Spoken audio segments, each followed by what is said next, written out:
X square minus 5x minus 6, দেখতেছো? আচ্ছা, এই যে অঙ্কটা এটা কিন্তু তোমার, আমি আবারও বলি, এটা কিন্তু তোমার এই এই যে উদ্দীপকের সাথে কোনো মিল নেই। অর্থাৎ 3.1, 3.2, 3.3, 3.4, 3.5, মানে যত বীজগণিতি আছে বীজগণিতের মধ্যে যে কটা আসে, কটা উদ্দীপকের সাথে কোনো মিল থাকে। কারণ হলো কি জানো, 3.3 আছে না, 3.3, 3.4, ওইখানে কিন্তু বেশিরভাগই উৎপাদক, ওই উৎপাদক থেকে এই কটা দিয়ে দেয়, বুঝতেছো? দেখো না, খেয়াল করো, 3.3, 3.4 থেকে আহামরি অঙ্ক আসে না, ওইখান থেকে এটা দিয়ে দেয়। এটা তুমি ধরতে পারো 3.3 বা 4-এর অঙ্ক উৎপাদক। আচ্ছা, এই যে উৎপাদক, এই উৎপাদক কিন্তু ইজি, একবারে সোজা। কিন্তু এত সহজ একটা উৎপাদক দিয়ে দিছে, এটা আবার কত, 6-এর লসাগু করলে কি হয়, 3 দুগুণে 6, ঠিক না? তাহলে 3-এর আবার কাটতে হবে, 3 1 3, 3 1 তাহলে 3 দুগুণে 6, 6 থেকে 1 গেলে 5, 3 দুগুণে কত, 6 থেকে 1 গেলে কত, 5। এই ক্ষেত্রে কি করতে হবে, এক্স স্কোয়ার আমরা লিখবো 6x মাইনাস এক্স, বড় কি, হ্যাঁ 6 বড়, 6-এর চিহ্ন কি মাইনাস, এই জন্য মাইনাস লিখলাম। আর 6 থেকে গেলে কি প্লাস এক্স। আচ্ছা, এক্ষেত্রে কি হবে, একটু উল্টে যাবে, এখান থেকে আমাদের কমন নিতে হবে এক্স, কি হবে এক্স মাইনাস 6, এক্স মাইনাস 6। আর এখান থেকে আমরা যদি কমন নেই +1 কমন নেব, কারণ এখানে যা হবে এখানে কি বানাইতে হইব, তাই এর দুটো থেকে আমাদের কমন নিতে হবে 1, কি কমন নিতে হবে, 1 কমন নিলে আমাদের এক্স থাকে, প্লাসে মাইনাসে মাইনাস, 6 আবার বলি, আমরা এই 6-এর প্রথমে লসাগু করছি, 3 দুগুণে 6, আবার 3 তখন আমরা পাইলাম 3 দুগুণে 6, 6 6, আর এখানে পেলাম 1, 6-এর থেকে 1 গেলে 5, 6-এর থেকে 1 গেলে 5, তাহলে প্রথম দুটো থেকে আমরা এক্স কমন দিলাম, তাহলে আমাদের হইল এক্স মাইনাস 6। পরের দুটো থেকে আমরা 1 কমন দিলাম, কি নিলাম 1 কমন নিলে, তাহলে আমাদের এক্স এর এক্স আর প্লাস মাইনাসে মাইনাস 6 এর কি 6, তাহলে আমাদের হয় এক্স মাইনাস 6 আর এক্স প্লাস 1। ওকে, পারবো খ লাগবে এখানে, এখানে লাগবে কি, এখানে, এখানে বা দেওয়া আছে, কি দেওয়া আছে, সবাই বইয়ের দিকে তাকাও, প্রশ্নটার দিকে তাকাও। প্রথমে দেওয়া আছে 10,000 টাকা, কয় টাকা দেওয়া আছে, তার মানে এখানে মূলধন, মূলধন না, মূলধন, অথবা আমরা মূলধন না লিখলেও চলে, আমরা পি লিখতে পারি, পি ইকুয়াল টু কত, 10,000। ওকে, 10,000 টাকা দেওয়া আছে। এরপরে সময় দেওয়া আছে কয় বছর, 5 বছরের জন্য জমা রাখে, তাহলে আমরা এখানে সময় লিখতে পারি, সময় n ইকুয়াল টু 5 বছর, 5 বছর। ওকে, এরপরে দেওয়া আছে লোকে মুনাফার হার, কি, তাহলে মুনাফার হার আর ইকুয়াল টু কত, 5% না, 8%, 8% না, 8% মানে কি, উপরে 8 নিচে 100, এই তিনটা জিনিস দেওয়া আছে। এখান থেকে যে অঙ্কটা আসুক, এখান থেকে যে অঙ্কটা আসুক, তোমরা একটা বুদ্ধি করবো, আগে এখান থেকে দেখে দেখে এই যা দেওয়া আছে তা লিখবো, পারবো না লিখতে। আচ্ছা, এখন দেখো, সুতরাং সরল মুনাফা কইছে না প্রথমে, সরল মুনাফা, সরল মুনাফার সূত্র কি, I equal to P N R, এটা হলো সূত্র। যখনই তোমাদের বলবো সরল মুনাফা বের করতে, তাহলে এইভাবে লিখবে, পারবা না। এখন তোমরা মান বসাও, পি এর মান কত, 10,000, এন এর মান কত 5, আর আর এর মান কত 8/100। তাহলে খেয়াল করো, চাইলে আমরা এই সবগুলো গুণ করে 100 দিয়ে ভাগ দিলেই, সবগুলো গুণ করে 100 দিয়ে ভাগ দিলেই, অথবা ধরো আমরা 200 কাটা দিলাম, এখানে 5 কত 40, 40-এর সাথে 100 গুণ করবো, 40-এর সাথে কি গুণ করবো, 100 গুণ করলে 4,000, অর্থাৎ 4,000 টাকা সরল মুনাফা। এটা কি সরল মুনাফার ক্ষেত্রে আমি বলতে, ওরা কি বলছে তোমার, ওরা বলছে সরল মুনাফা ও চক্রবৃদ্ধি মুনাফার পার্থক্য নির্ণয় করো। সরল মুনাফা ও চক্রবৃদ্ধি মুনাফার কি করতে গেছে, পার্থক্য নির্ণয় করতে। তাহলে এটা সরল মুনাফার আসছে।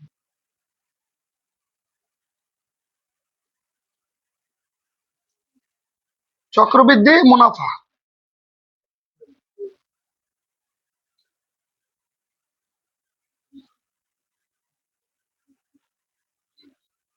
আমরা কি করলাম এখন, এই তাকাইতেছো, আমরা চক্রবৃদ্ধি মুনাফা বের করি। এই যে তোমাদের বললাম দুইটা সূত্র তোমরা মাথায় রাখো একটু, যদি তোমরা এই দুইটা সূত্র পারো তাহলে তোমাদের জন্য সহজ, আর তোমরা যারা পুরনো তারা তো পুরনো ক্লাস এইটাও অঙ্ক আছে। আচ্ছা, এখন আমাদের বলছে সরল মুনাফা এবং চক্রবৃদ্ধি মুনাফার পার্থক্য। আমরা যেমন তখন দেখাইলাম না যে, ধরো আমি এরকম দেখাইছিলাম না যে আমার ধরো আমি 100 টাকা একজনের কাছ থেকে লোন নিলাম, লোন নেওয়ার পরে তার সাথে কথা ছিল মাস শেষে তার আমি 10 টাকা দেব, এটা লোকের সরল মুনাফা। কিন্তু কোনো কারণে আমি তার 10 টাকা দিতে পারলাম না, পরের মাসে যাইয়া চক্রবৃদ্ধির মুনাফার ক্ষেত্রে এই 10 টাকা যোগ হবে, 10 টাকা যোগ হলে কত হবে, 110। অর্থাৎ যেহেতু আমি আমি তার 10 টাকা দেওয়ার কথা ছিল, দিতে পারি নাই, কিন্তু পরের মাসে আমি তার আরো 10 টাকা দিব, 10 টাকা দিলে 110 টাকা হবে। এই 110 টাকার মুনাফা হইল গিয়া 11 টাকা। কয় টাকা? তার মানে যেখানে আমাদের সরল মুনাফার ক্ষেত্রে মুনাফা 10 টাকা, সেখানে চক্রবৃদ্ধি মুনাফার ক্ষেত্রে কত টাকা, 11 টাকা। অর্থাৎ তোমার যে মুনাফা, মুনাফা যদি না দিতে পারো এটাও কি হইব, তোমার যোগ হবে এবং ওইটারও লাভ আছে। তাহলে এই ক্ষেত্রে এই জন্য চক্রবৃদ্ধি মুনাফার একটু সূত্রটা একটু অন্যরকম। তারপরও এই সূত্র তোমরা মুখস্থ করবো, দরকার না বুঝো। পি এর মান বসাও 10,000, খুবই ইজি, 1 এর 1। আর এর মান বসাও কত, 8/100। এন এর মান বসাও 5, আবার এখানে 10,000 বিয়োগ করে দাও। সূত্র পারলে অঙ্ক পারতেছে এমনি। পি এর মান বসাইলাম, 1 এর 1 বসাইলাম, আর এর মান বসাইলাম নাকি, এন এর উপরে এন নাকি, আর 100 কি 100, ক্লিয়ার? আচ্ছা, এই 10,000 থাকুক। এখানে আমাদের একটা সরল হবে, এখানে কি হবে, একটা 100 হবে, নিচে কি হবে, এই 100 দিয়ে একেরে দিলে 100 হবে। এই 100 কাটায় 8 এর কত হবে, 8 হবে।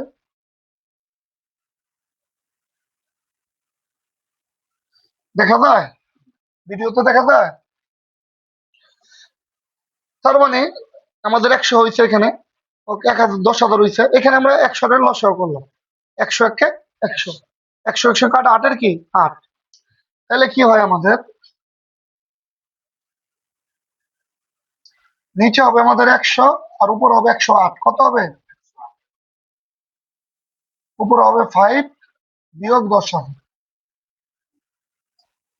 ওকে, আচ্ছা, এখন 108 এর 100 দিয়ে ভাগ দিই।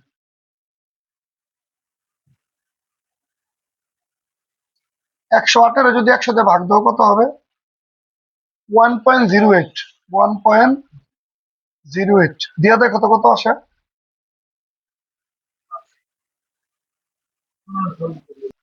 14,690। তার মানে এই যদি 10,000 এর সাথে এর 1.469 গুণ করি, তাহলে আমাদের আসে 14,600। এই দেখতেছো, তার 5টা 1 গুণ করলে 1.469 হয়। তো এইটা গুণ করলে কত, 14,690 হয় না? এটা সে বিয়োগ করো 10,000, কত, হাইশো না ছেলেরা, খালি হাসলে কাম হইব, অঙ্কটা দেখো, অঙ্ক তো মনোযোগ নাই। তাহলে এটা থেকে এটা বিয়োগ করলে আমাদের কত হয়, 4,690। তাহলে কিন্তু আমরা আমাদের আগে পাইছি সরল মুনাফা, এটা পেলাম কি, চক্রবৃদ্ধি মুনাফা পেলাম না, কি পেলাম, চক্রবৃদ্ধি মুনাফা পেলাম। তো চক্রবৃদ্ধি যদি মুনাফা পাই, এখন আমরা কি বের করব, কি বলছে, পার্থক্য বলছে না, সরল মুনাফা, চক্রবৃদ্ধি মুনাফা আর সরল মুনাফার মধ্যে কি পার্থক্য নাকি। আমরা লিখবো এই চক্রবৃদ্ধি মুনাফা, চক্রবৃদ্ধি মুনাফা বিয়োগ সরল মুনাফা, কি সরল মুনাফা, পার্থক্য কি, সরল মুনাফা এবং চক্রবৃদ্ধি মুনাফার কি পার্থক্য। আমরা সরল মুনাফা পেলাম কত, চক্রবৃদ্ধি মুনাফা পেলাম কত, 4,690, আর সরল মুনাফা পেলাম কত, 4,000। তাহলে 4,690 থেকে 4,000 জায়গা আমাদের থাকে কি 690। তাহলে বুঝছো চক্রবৃদ্ধি মুনাফাটা, তাহলে প্রথম আমরা কি করছি, প্রথম আমরা যা আছে লিখলাম, যে দেখে দেখে লিখলাম, লেখার পরে আমরা প্রথমে সরল মুনাফা বের করছি। কি বের করছি? সরল মুনাফা মানে কি, I equal to P N R. সরল মুনাফা বের করার পরে আমরা বের করছি চক্রবৃদ্ধি মুনাফা। কি চক্রবৃদ্ধি মুনাফা? এখন দেখো, সরল মুনাফা ছিল 4,000 আর চক্রবৃদ্ধি কত? 4,600। এখন যদি বলে, ওরা বলছে আমাদের কি সরল মুনাফা এবং চক্রবৃদ্ধি মুনাফার পার্থক্য কত, সরল মুনাফা এবং চক্রবৃদ্ধি মুনাফার পার্থক্য যদি আমরা বার করি তো কত বার হয়? 690। কত?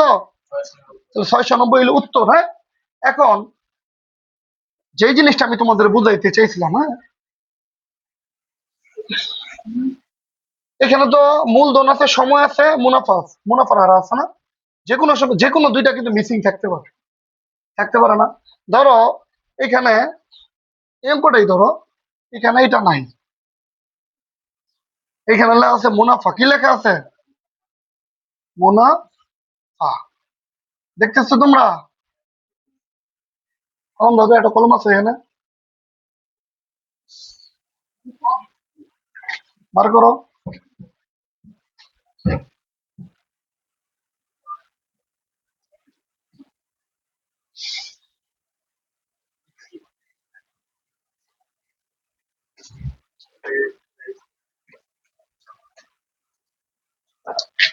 তার মানে দেখো, পরীক্ষায় মুনাফা থাকতে পারে। কি থাকতে পারে? মুনাফা। এই ছেলেরা খেয়াল করতেছ? ধরো মুনাফা দেওয়া আছে, কি দেওয়া আছে? এখন যদি তোমার কোনো কারণে বলে যে মুনাফা দেওয়া আছে, সময় দেওয়া আছে, মুনাফার হার দেওয়া আছে, তাহলে কি নাই? পি নাই, মানে মূলধন নাই। মূলধন করতে হবে। মূলধন যদি তোমার বলে বের করতে পারবে, করতে পারবা? তুমি পারবা? পারতো না? তোমরা পারবা? কেমনে বের করবা? যেটা নাই সেটা আগে লিখবে। এখানে আমরা লিখবো, সুতরাং মূলধন। কি লিখবো? মূলধন। আমাদের এখানে মূলধন লিখে আমরা লিখবো পি, উপরে আই, নিচে এন আর। কি এরকম ভাবে করো, ঠিক আছে? তো কিভাবে আসলো এটা?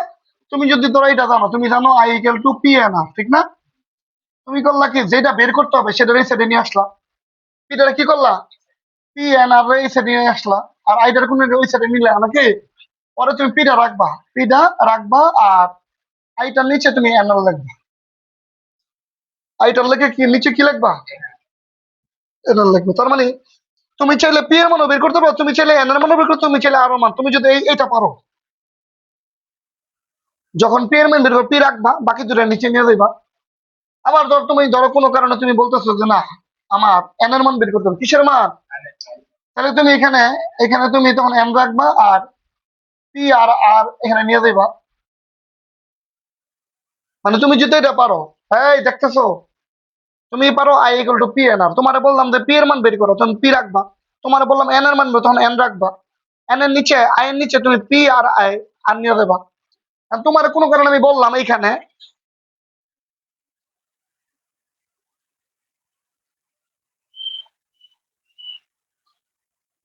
মনে করো এটা নাই, মনে করো এটা তোমার আমি বললাম মূলধন, মূল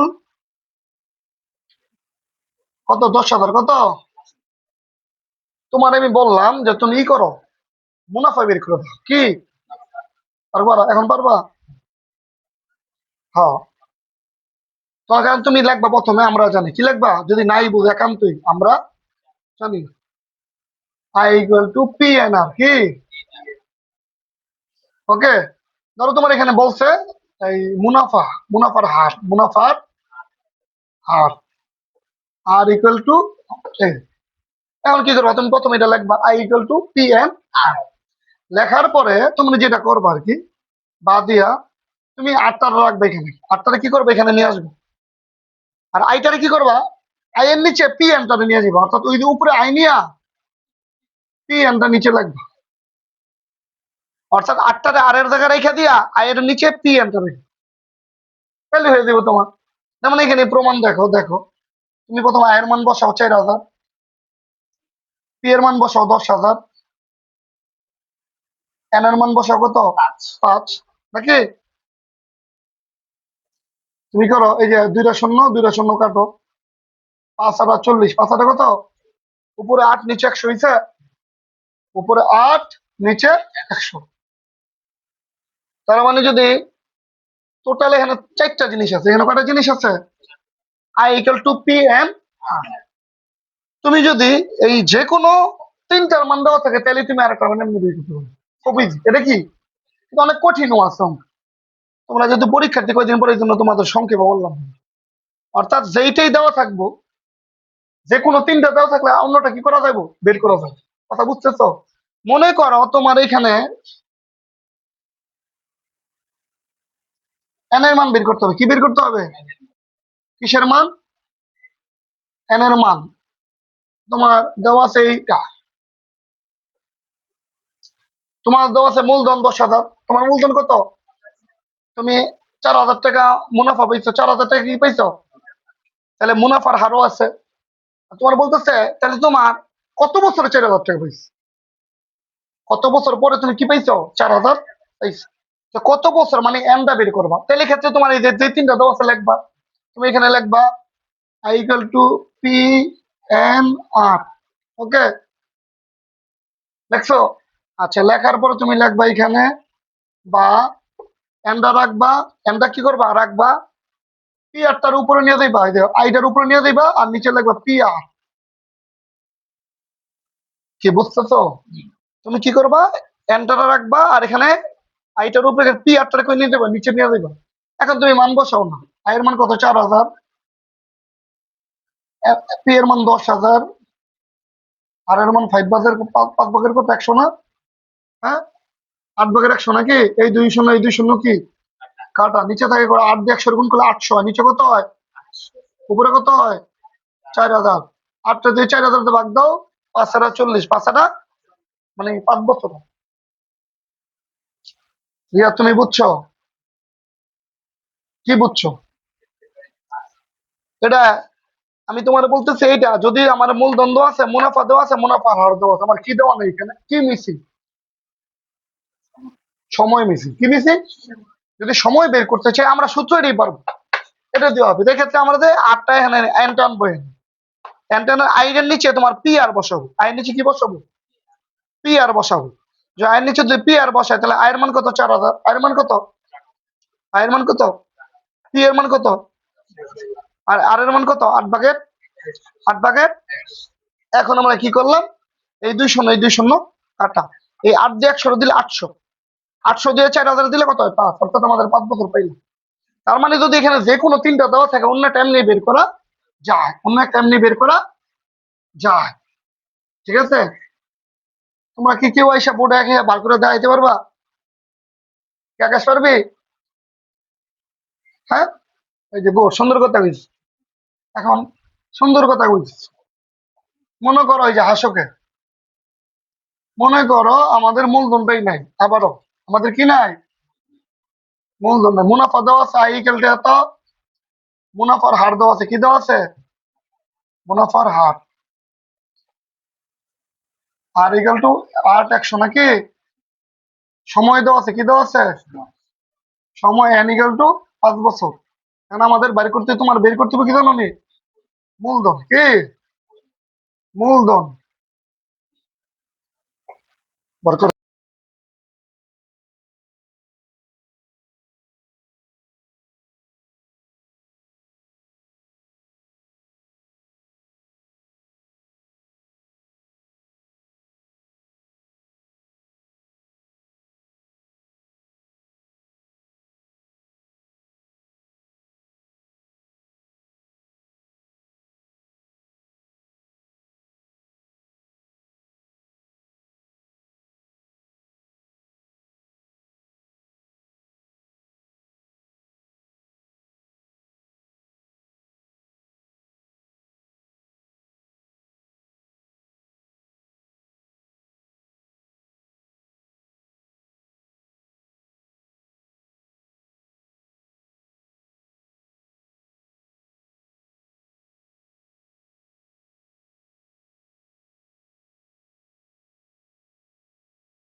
ওকে, বসো।